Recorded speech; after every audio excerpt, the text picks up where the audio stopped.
আপনি কিভাবে বুঝবেন আপনার ঈমান আছে কিনা? নিজের মধ্যে কিছু লক্ষণ দেখলে আপনি বুঝতে পারবেন আপনার ঈমান এখনও আছে। শুনুন সেই লক্ষণগুলো কি কি। 5টি বিষয় যদি আপনার মধ্যে থাকে তাহলে বুঝে নেবেন আলহামদুলিল্লাহ আপনার ঈমান এখনও আছে। আর যদি এই 5টি বিষয়ের মধ্যে কমতি থাকে তাহলে দেরি না করে আজই তওবা করে আল্লাহর পথে ফিরে আসুন। নাম্বার 1, আপনি যদি গুনাহ করে ফেলেন আর পরে আপনার মনটা কষ্টে ভরে যায়, আপনি আফসোস করেন, তাহলে বুঝবেন আপনার অন্তরে ঈমান জাগ্রত আছে।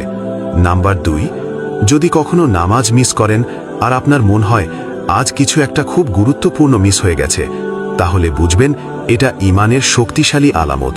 নাম্বার 3, আপনি যদি কুরআনের আয়াত শুনলে থেমে যান, মনোযোগ দিয়ে শুনেন, আপনার হৃদয় ঈমান দ্বারা নরম হয়ে গেছে। নাম্বার 4, রাতে একা থাকলে যদি আপনার আল্লাহর কথা মনে পড়ে আর চোখে পানি চলে আসে, তাহলে আপনি আল্লাহর কাছে খুবই প্রিয় একজন হতে পারেন। নাম্বার 5, আপনার ভিতরে যদি গুনাহ থেকে বাঁচার ইচ্ছা জাগে, আপনি নিজেকে ভালো মানুষে রূপান্তর করতে চান, তাহলে ইনশাআল্লাহ আপনি ঈমানদারদের তালিকায় আছেন।